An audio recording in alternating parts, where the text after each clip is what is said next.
They're still coming in.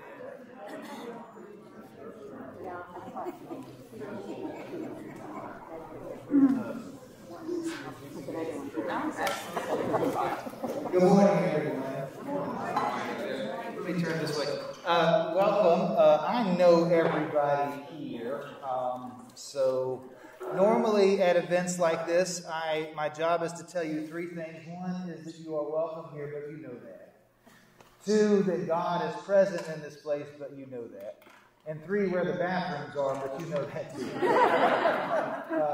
It is a delight to have with us our bishop today. Thank you for coming out on a rainy day. We have a nice fireside chat with our bishop today.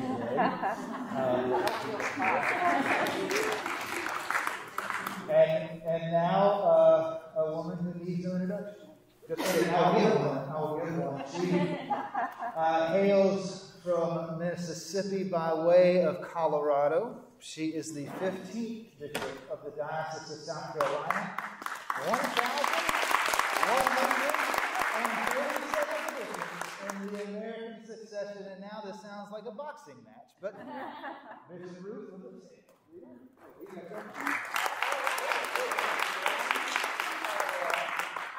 Over here too. This is the first fireside chat where I've actually had a fire. So I'm very excited about that. The Lord be with you. Let us pray.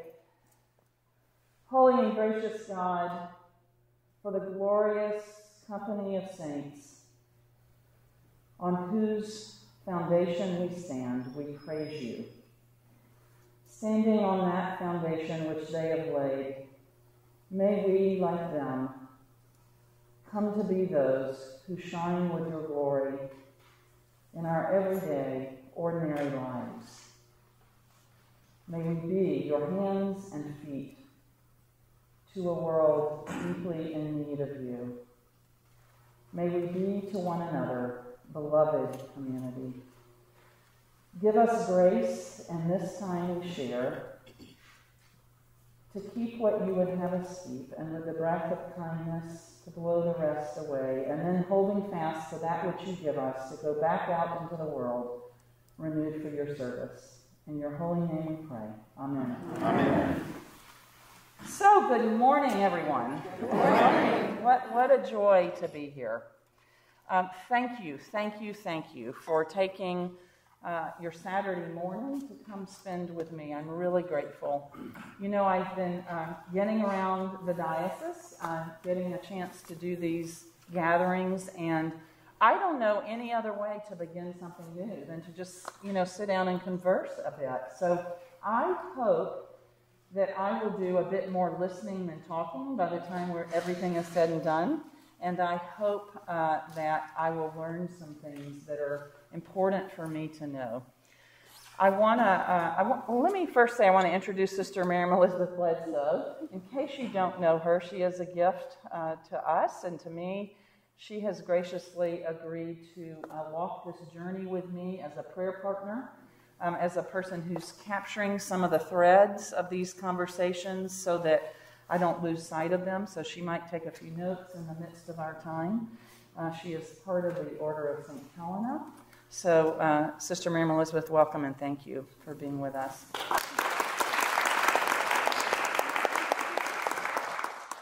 I would propose that we spend our time in a couple of ways. I'll talk a little bit, and then I primarily, as I said, want to listen in two parts. First, I'm going to invite you in a little while to share pieces of the history of this place, as well as what its significance is to you. I have gotten to learn a little bit about the history. I've gotten to take one field trip here on a much rainier day than today, and learn a little bit about your history. But I'd really like to hear from you, the pieces of the history, the story, and the significance of this place. I wanted to start by talking about the unexpected with you, because I think that's a meeting place for us now. Because I'm, of course, aware that you all, as a diocese, have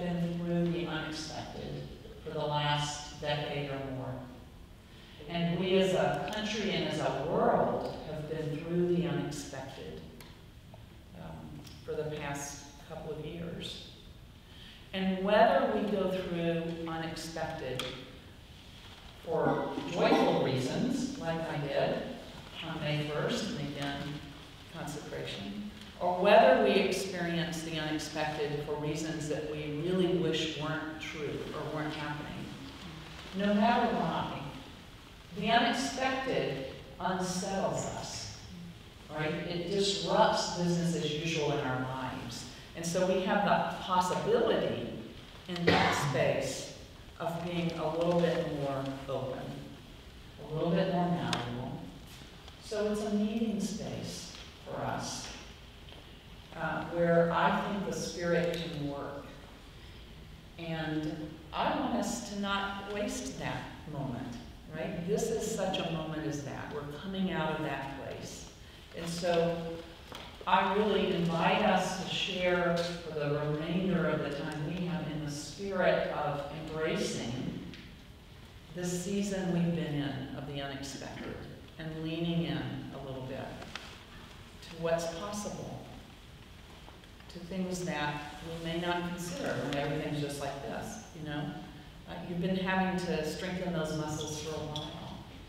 And I think now as we begin, let's lean into that space where there's a little bit more opening, a little bit bigger opening for us to consider where God might be taking us.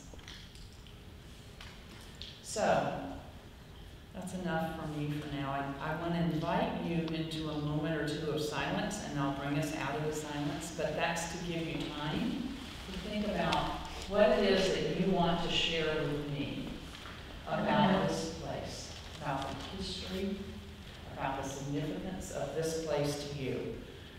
And Father Will just take that microphone around, and if you want to share something so that we can hear you, I would suggest you just take the mask off while you're speaking, and then we can hear you. So let's take a moment of silence just for you to get in mind what you might want to share.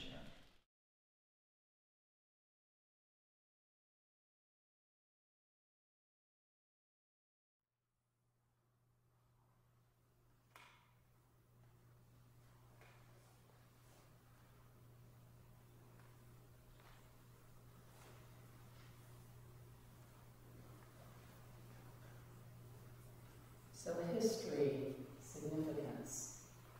Know that we'll get to the other part in a little bit, the issues, the concerns, so hold on to those for now. Let's talk about the history and significance of this place to you. This home. And then I came to realize, and I was thinking about this the other day, I have been part of 9 different parishes throughout my life, and this one's the best. And it's because ministry is, lay ministry is fully developed and fully realized, and that has always been primary significance for me, and you can just feel it when you walk in the door. I came here, I think it was 18, 19 years ago. It was as soon as this parish had a full-time rector. And the second Sunday I was here in our local church, the organist, who was a full-time nurse and a Sunday organist, had called 15 minutes before the service to say that her hot water heater had broken and her house was flooded. And so Brother Tipton got up and said, "Does anybody know how to play the organ?" And this little English lady, who has since gone, got up and she said, "I haven't done it in a long time, in that wonderful English way, but I will try." Well, she played horribly. She played terribly. And the congregation sang joyfully with a sense of gratitude that somebody was keeping the beat. You know? And as we left, my youngest son, who was about to go off to college, said, "I believe you found your place." Because that was the sort of thing that would appeal to me. We had the liturgy, we had the form, but we had the feeling. We had the, as we all keep talking about, heart stuff. Yeah. It was there from the beginning, and about a couple of Sundays after that, I came out of the church, and this elegant, statuesque, old black woman was standing on a hill that's not there now because the tree that was causing the hill fell on the roof, and we got a new roof on the church. But she stood there and she said, she had these huge hands, and she said, "Come here." I said, "Yes, ma'am." And she said, "I want to talk to you. I've been watching you." I thought, oh my gosh. And I said, "Yes, ma'am." Now, remember that I was 50-ish at the time. And I was, "Yes, ma'am." And she said, "I've been watching you. I like your son. I like your colors. I like what I see, and I want you to be my stepping lady." She said, "I'm too old to serve on committees," and that's, she said, "but I want to know. So you're going to be my stepping lady?" And I said, "Yes, ma'am." That was Mr. Hannah Brown, who is the matriarch of this entirety. And so we regularly met together. Every time I ever walked down Parksville Road, and every time I passed her house, I think of the afternoons that we spent sitting on her porch while she found out about the activities and then would tell me, "Well, you might want to thus and so." She told me when it was time for me to serve on the district. She told me when it was time for me to be a lady. And she was my mother of the church. You know, I don't want to embarrass her, but every time I see Renee Ford, I know exactly what Mr. Hannah looks like when she was that age and stage. And Mr. Hannah and I spent much time talking about seasons. For everything there is a season. And she would say, "What season is it?" And as I got older and my adult children got adulter, she was there and we walked through that. I remember the day that she kept falling, and they could not convince her to not try to get out of bed at night by herself. And then one day, when we were talking, I said, "But your granddaughter has to get up and it scares her." She realized that. So the next time I went, she said, "Susan, I'll tell you what season I'm in. I'm in the season where my legs don't want to walk anymore. They carried me everywhere I was supposed to go. They did everything they were supposed to do. And now I leave this big." That was the season. Sometimes we're in active season, sometimes we're in valley season. Welcome to the bishop season.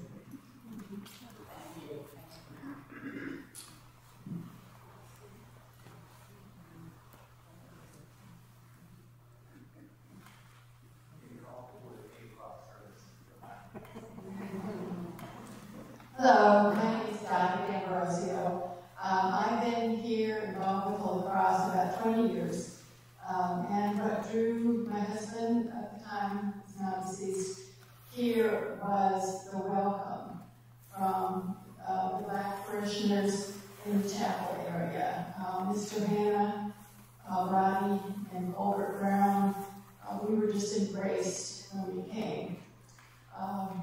I was working quite a few years, so I couldn't get really involved where I am now. But after I lost Chip, after I retired, I got involved with the food pantry. The Baskerville Food Pantry has grown exponentially, especially during this time of need when a lot of people really needed some food help.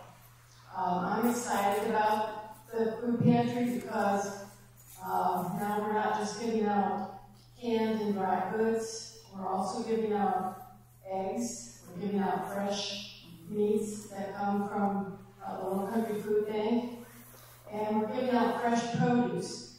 That's my specialty. I'm in charge of the pantry garden. I also have connections with the gardens at Brook Green, at Hop Barony, and now there's a new human reinvestment garden, community garden, and so we're able to give out 15 to 20 bags of fresh produce every day of the week. I hope you'll go over and take a look at it. I'm also excited about a program that we have. We're working with Coastal Carolina University. They have done a study for us about food resources in Georgetown County. This is going to include both where the food deserts are, where the food resources are, and so on. And this study is going to be rolled out in the next few weeks. It's going to be open to anybody to use. It's a dashboard that will actually allow you to click on and see what's going on food-wise in this county. So that's what I'm involved with and excited about. That's just fantastic, and I will say thank you. I'm so impressed and moved by what you all are doing. And when I was here, what was that, August, Will, or September? Soon after I got to town. Yes, early September, and the sun did eventually peak out, and we had a wonderful tour, including to the garden, which is quite beautiful. As an aside, when I was serving as rector of a parish in Denver without any land such as this, we did a garden. We did 10 plots on a health strip by our parking lot. And really did a whole lot of produce to Food Desert, which was very close to where we were. So that is dear to my heart. That's exciting ministry. Yeah, thank you. Who else? History and the significance of this community to you. Good morning, Bishop. First of all, we're just glad you're here. Thank you for being here and blessed. My name is Josh Bullock. I had the very same privilege of growing up in this small town, this funny little town. When I was about 8 years old, I went to Vacation Bible School in the little patch of land right over there. This is a very different place. Reverend Tony Campbell, who is a pastor here, coached my basketball team when I was 8 or 9, and his son and I were friends. And this was a black church in town, one of them. And I grew up at All Saints down the road. So anyway, I've seen a lot of changes. I left for about 15 or 16 years and came back a few years ago. I've been involved in the Episcopal Church pretty much my entire life, and I've been passionate about being involved in growth and mission and ministry.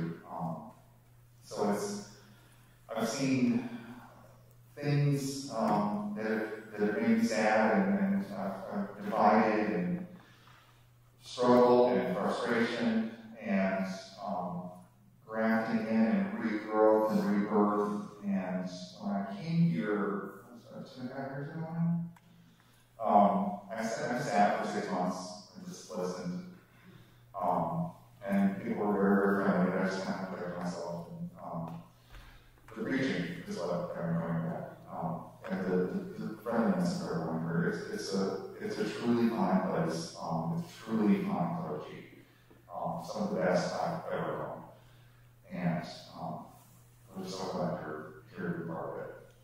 Thank you. Thank you, and thank you for lifting up the African American roots of this place. That's, I think, so essential to center that and through the lines that carry forward, and to understand what that means to do that. I think is going to be something I'm going to be curious and eager to learn. Thank you. And all us. Good morning. Thank you again for being here. It's beautiful day. It does, the sun does shine. I believe it. I'm Judy Engel, and we're thrilled that you're here. My story is, everybody's story is different, a little bit different. I came from a very different tradition in my family. I grew up Jewish with a Zionist mother. She was all about Israel, and she has family in Israel. Had family, still does. Cousins and all kinds of people. So my belief system was totally different until I married my husband. And then we decided as a couple that we would transition to the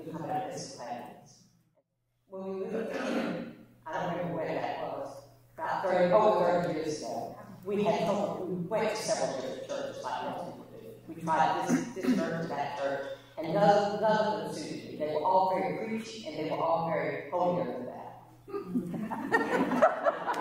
Does that sound familiar?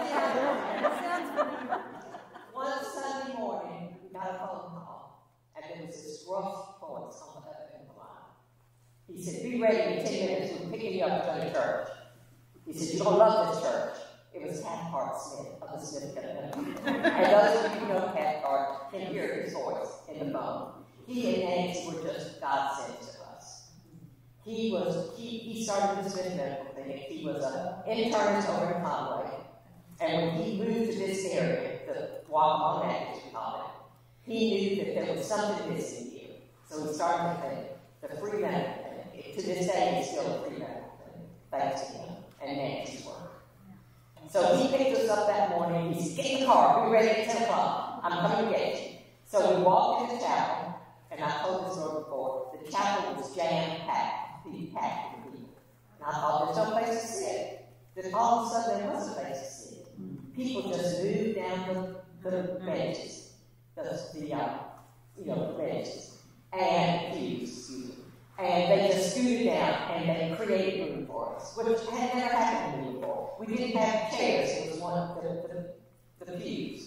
So they had to literally pull their butts up and move down one of 2 spaces. It was just so welcoming. And that was in the days when Rodney Brown was introducing himself to the whole congregation and giving a little bit of history. His voice just still resonates in my ears. Deep, deep, beautiful, very voice. So we said immediately, it wasn't just Cathcart ordered us to go there, but it was where we belonged. We felt that immediately. We're both born and bred Southerners. I was born in Southern. I was born in Little City. That's another story. Anyway, and then we were Jewish. That was another story too. Anyway, so we fell in love with this place. It was something spiritual about it. Yeah. And which is what turned out to be, right? You have all the feeling of spirituality. So it became our church, and it still is our church. It would never give it up, ever, ever, ever. I'm going to die here. I'm going to be buried in Holberry up there. So when my time comes, I'll go to Georgetown because I'm in the right place. Beautiful. So I love that. Before we move on, I just want to take a minute to say thank you for that. And the word I kept popping up in me is incarnation, because everything you're talking about is the physicality of living the faith. From the clinic to the priest, the baby. I think I'll carry that story always. Thank you too. Also, your Jewish roots. I mean, some of my closest friends are. One of my closest friends, Laura, and her family are Orthodox Jews, and I have learned so much about incarnation from many Shabbos or Shabbats with their home. And they made their first Shabbos at our home, I will just say, when I may tear up now, when they came for my consecration, making all their food and making sure to get to our house before sundown on Friday night. And it was such a deep honor because they did the prayers at our home. And we've done them many times with them in their home. But there's something about that foundation that you bring into this community that I think is so incarnational and such a resource of you. So thank you. Well, and one more thing. I became involved with EFM, which was transformational for me in terms of my learning. And what I realized, I had been well informed about the Old Testament. And of course, if you're Jewish, you kind of stop there. You don't go into the New Testament. You don't do that. So you just stop at the end of the Old Testament. And I knew there was more to the Bible, but I never had explored it. But EFM made me explore it in an honest way. That's right. And it was the most fabulous experience I've had. That's right. In general. EFM is a great. They are. I'm going strong here. Good morning, everybody, and welcome, Bishop. My name is Kevin Fitzgerald. I'm originally from Pennsylvania, and this is my wife, Lori Fitzgerald. We recently moved down here from North Carolina. And where we lived in North Carolina was a smaller area. We ended up there, we're both nurses now. We ended up there jobs. We decided we couldn't stay there any longer. We had no spiritual home. She was a recovering Catholic, so we all know what that means. So we thought we had no spiritual home. As part of the LGBTQ community, it was very difficult. We weren't looking for a gay church. That's not what we wanted. We wanted a welcoming, overall, wonderful church, and that we have found here. We have church shopped. We have looked around. We came here, and I can't speak for her, but I know when I first walked in here, it was a wonderful spiritual experience. Will and Ryan have been absolutely fantastic. I've never been baptized, and I plan on getting baptized this spring. And so, and it's going to be here. And we want to become members. And it's just been a really, truly unexpected, welcoming experience overall. It's not just because we're accepted here, but we're welcome here. And that is such a huge, huge thing. And I know everybody may not agree with our sexuality or our orientation, however you want to look at it. When it comes down to it, we're just equal, and we found a spiritual home. And that is amazing. This place is fantastic. I'm currently reading about the Episcopal District.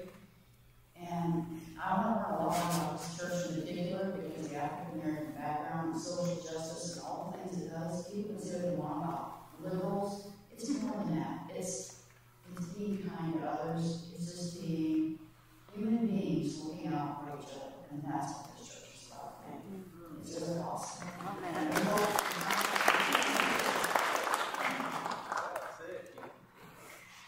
Let's see.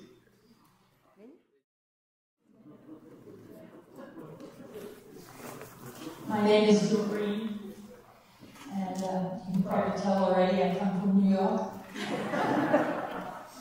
I've been here 14 years, and this place couldn't be more different physically than the church I came from, which was built in 1888. It was a small, dark, stone building. It was beautiful, stained glass windows. It was a very small congregation. The church only held about 100 people. It was a diverse congregation, and about a third of the population was Afro-Caribbean. The rector was a woman, and we were very good friends. And she said, you're not going to be happy. You're not going to find a church you like down there. But try, you know. So I thought I would try one of the Episcopal churches in the area, too, which is very different where I came from. If you threw a stone, you hit another Episcopal church. So I came here one Sunday 14 years ago, and physically it was so different. It's big, it's open, it's light. And there was a woman assistant director. That was a surprise. And all the faces were white. And that was another surprise. I thought, oh, this isn't so bad. And after the service, like Mary and Susan, a woman sitting next to me started a conversation. And I never went to any other Episcopal church. I stayed here. And I can't believe I love it even more than my whole church.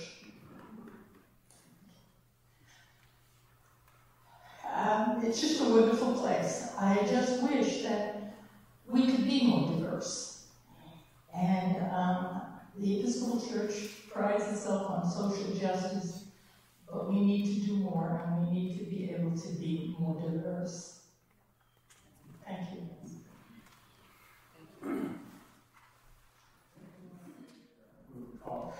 We are going to count on you to help us most effectively challenge what energies we have as we continue down the road of uncertainty, knowing full well the certainty and truth that is spoken to us every Sunday.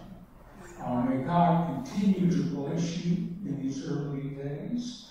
Know that I think I can speak for everyone. We are all available anytime. Let us know how we can help you. And please circulate that because you're our primary caregiver, but it's critical that the caregiver also be able to receive help. And I think that's where everyone in this group belongs. So, God bless you. So thank you so much for coming.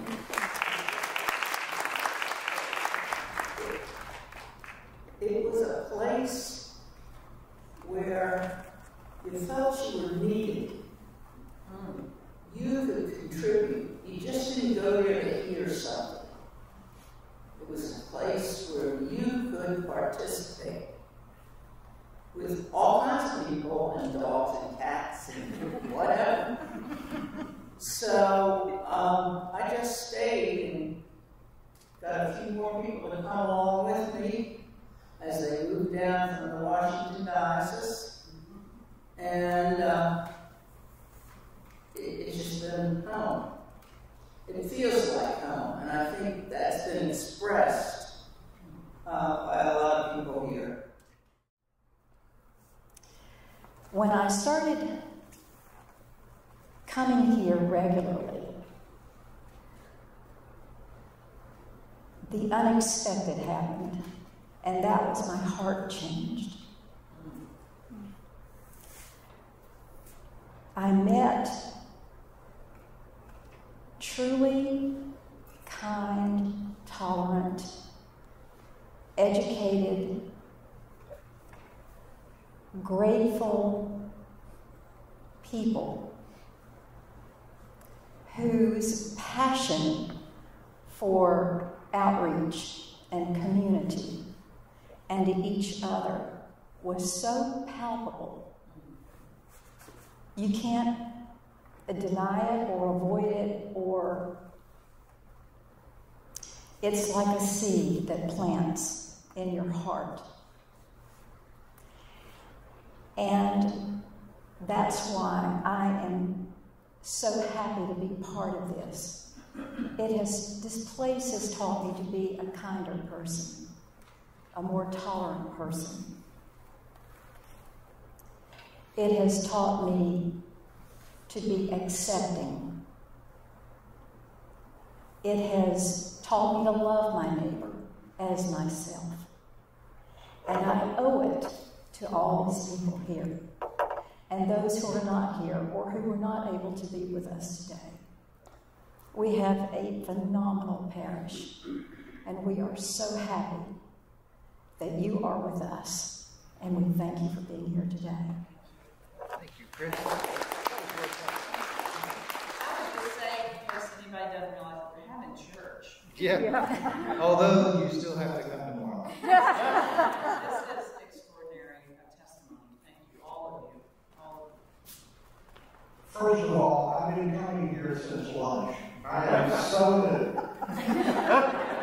And the unexpected was I didn't expect to be able to serve in any church ever again. I thought those times were over. I was falling down a lot. But thanks to the miracle of modern medicine, I'm able to stand most of the time without falling down.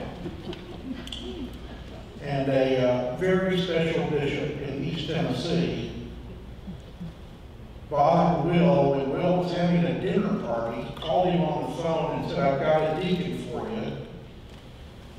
You weren't here yet." I went about this all backwards. The way I heard that is my best deacon is coming to you. That's what I modesty prohibits me from saying that. The bottom line is, Will called me, took me to lunch, and after an hour of talking to him, I knew there was still some gas in the tank and I wanted to continue to serve. And I think the first question I asked you was about 2 words. And I looked at you and I said, "So, deacons, wanting to know, do you like them? Do you use them?" Believe it or not, there are some dioceses that say, "I'd rather not have any deacons," and when the last one retires or dies, they say, "Thank goodness," and they never do, they never ordain another one. And then there's 2 kinds of deacons. There are the deacons that serve up there and are happy to serve up there and go home and rest. Right. And if I had any sense, that would be the deacon that kind of deacon I would be at 70 years old, but it's not. The other kind of deacon, from the earliest moments of the church, were deacons who went out and worked with the marginalized populations, the forgotten people, the women, the widows, and the orphans, and all of those other folks, the poor, the blind, the lame, etc. And when I came to this church, I saw so many things already happening. But there's so much more we can do. Yeah. And it's going to take, I think, a force of deacons leading parishioners out, not just going out and doing some ministry, which is a great thing. I worked at the Loudoun County Jail in Tennessee, and I met with the families who were there to visit their loved ones. I didn't go in the jail, I just met with those families because they were lost. And there's lots of lost folks out there who will probably never, ever be Episcopalians. And that's all right. It don't matter one bit. And talking about this place being a beacon, this place has already got lots of light shining out. Yeah. But when you go to what we lovingly call a food desert, there's also brokenness and loneliness and a lot of other things going on. And so I am hopeful that as you assemble your deacons and give them either some marching orders, you don't seem like to go out and do this kind, but let's talk about what you all can do, which is great. But I'm hopeful that you will point your deacons in the right direction and that we will raise up as many deacons as we can. And whether they're ordained or not, all of these folks can be deacons. And that's what I'm hopeful. In every parish in our diocese, and I say our diocese now, this is now home. Yeah. And this place grounds me in a way that I had not expected, and has energized me in a way that I hadn't expected. Even though I don't know the first thing about working on Range Rovers. I probably will learn. But, you will. Yeah. I'm hopeful that's my hope for you, is that you will raise up deacons to go forth and let us serve up there, but the real work is out there. That's why they, when a deacon gets ordained, I work for you. I'm assigned to him, but I work for you. No offense, Bill. No, that's good. And so, thank you. And I will just say that I will stand up for a minute and say, and Willie knows I said this, and I have the great gift of coming from a diocese where we all talk about deacons' role as to be edging and to be, we've all talked about deacons in the doorway, calling us into the world. So that's very much my understanding. I had, as I told you, the gift of being part of the mentoring program in Colorado for deacons for a number of years, and just learned a tremendous amount about what it looks like for someone to be, and I mean this with all respect, ants in our pants, like getting us out there, making us question things, and there's a direct line in my experience from the role of a really healthy diaconate to the kind of beloved community that you were just describing that really calls us to justice, calls us to be advocates. I'm deeply committed to that work in the public square in all the communities where we are, and I think deacons are a central part of helping us do that work. I think all of the baptized and soon to be baptized are a central part of that work. So I'm also thrilled about the ministry of the laity being lifted up here. I think one of the things that happens when you go through a schism or any trauma in any family system, in any community, is that we lose sight of some things, because we get constricted because we're dealing with conflict. And so, I think it's important for us to come out of that season and say, where do we need to strengthen our presence in the world and make sure that our focus is outward? And where do we need to lift up ministries that are happening all over the place and give them more support and more strength? And I think the diaconate will be one of the places where we'll do that. I'm really eager to meet with the deacons and get that community really activated in that way. We're coming close, I know, to the end of our time, and you all have been very generous to give time. Are there any other burning issues or questions that you have that you want to make sure get named before we begin to wind down a bit? I see two. Okay, we'll go here and then here. Amy Webb, and I've been here since 2003. What you just said, Bishop Ruth, echoed where I was coming from with my question, and that is, with respect to this diocese, there are a great number of things that we could focus on. And as much as you heard this morning of the beauty of this place and the commitment and the deep love of this place,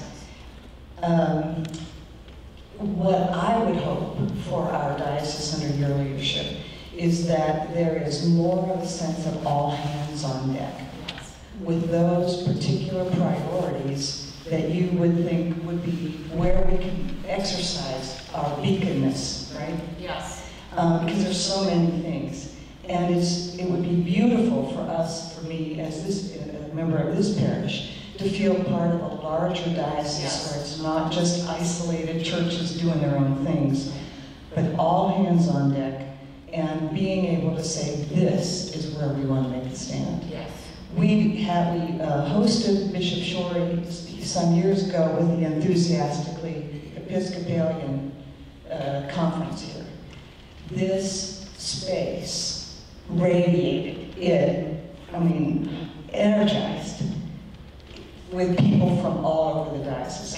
I would hope we can gather that again and move it forward. Yeah, thank you so much. Thanks. We've been talking in some of the other gatherings about connective tissue and the need to strengthen our connective tissue, to leverage our deaneries and the diocesan structure. There are things that we do best at a congregational level, and there are things that we can really do with greater strength at a regional or a full diocesan level, particularly in the realm of justice and advocacy, where our voices can be stronger together, and not only our voices, but our voices joining with those of other faith traditions. So I'm really excited about that and really committed to that work.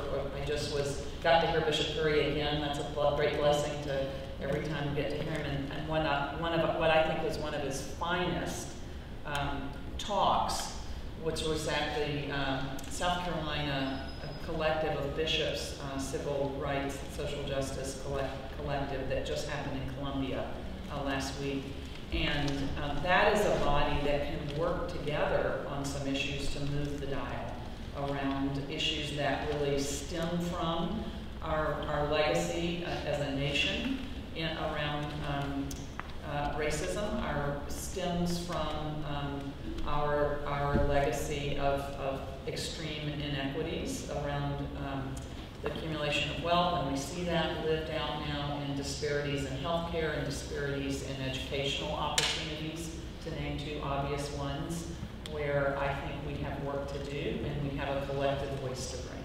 So thank you. And they really are, they come out of listening to you, and what's implicit I want to make explicit as your bishop in things I've heard. I've heard you speak about the importance of this place in connecting and I've heard you speak about the importance of this place as a beacon for justice, to use that word beacon. I think that our calling as the Episcopal Church in South Carolina, as this diocese, is really to hold these two things together, always mindful that they are not at odds. So if we go back to the beginning of the schism, there was a stand that you all took at great cost to many. And that stand was for what you knew to be right, what you knew to be just, right? It has to do with the dignity of every human being, right? It has to do with honoring relationship. It has to do with standing for justice. So that is something that we are clear about, no matter what. And without losing that clarity, we reach out our hand to welcome all, right? So that is the work as we move forward, to hold those two things together and to move both inside of our communities and in the world with those two things being held together. That's how I'm hearing, not just today, but I'm hearing that in the conversations that I'm having across the diocese. And I'm hearing some nascent, not really just nascent, but emerging senses of what is the work that, what are our priorities going to look like, right? So, one of these, somebody said, Bishop, you've got to get a strategic plan. I said, yes. It doesn't come from me at 2 a.m. writing on the back of a napkin. It comes from these conversations and then our sitting with these and beginning to say what's emerging. So some of that is already taking some shape. And again, I'll share more about that at convention. And then we'll just continue to let it get refined and see where we want to put our resources. But this is the first step, is let's get acquainted. I am a beginner, as you all know, and that means that I will have a steep learning curve, and I already do. It means that I will make mistakes. I will hopefully fail forward many times, so pick me up, help me get up, like when I got up, I got some help off the floor, the consecration. Let me know if I'm missing something that you're really concerned about. Don't assume that I know. Please tell me. If you can't reach me, knock on the door again, bug me, get to me. I want to have two-way communication with you. And I am so excited to be here next week. Is it next week? Yes. Yeah, next week. And I also wanted to tell y'all one thing I meant to tell you at the beginning. Thank you for that gorgeous large card. That thing has been a tangible gift to me of welcome. My brother, when he was a little boy, there's a story in our family where he overheard a grown-up saying something really nice to him, and when he was going to bed, he stopped, he turned around and said, Mama, what was that nice thing that person said about me again? Right, you wanted to hear it again? So that's how that card is for me. Like, when it's been a tough, oh my goodness. What was that nice thing? All those people at Holy Cross Faith Memorial said about me. So I've got that card in our room, and I'm loving it. Thank you all so much. And Mercy and Gail, I've heard about these, a damn it doll.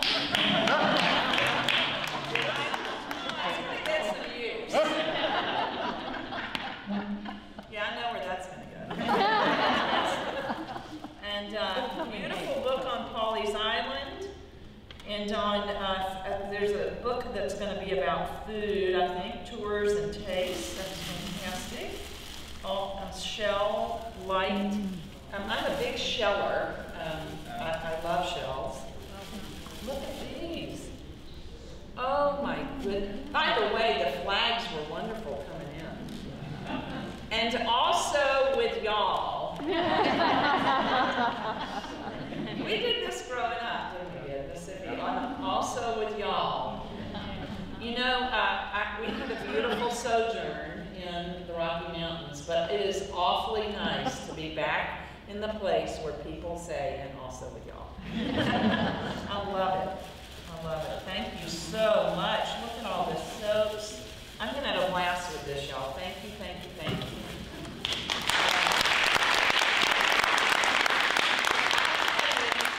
You all know how to welcome a new person, and you all know how to welcome a new bishop, and I am so, so grateful. I wonder if we could, and I'll put my mask back on, could we just sing the doxology? Is that right? Yeah. Okay. Yeah, is Ryan going to start us?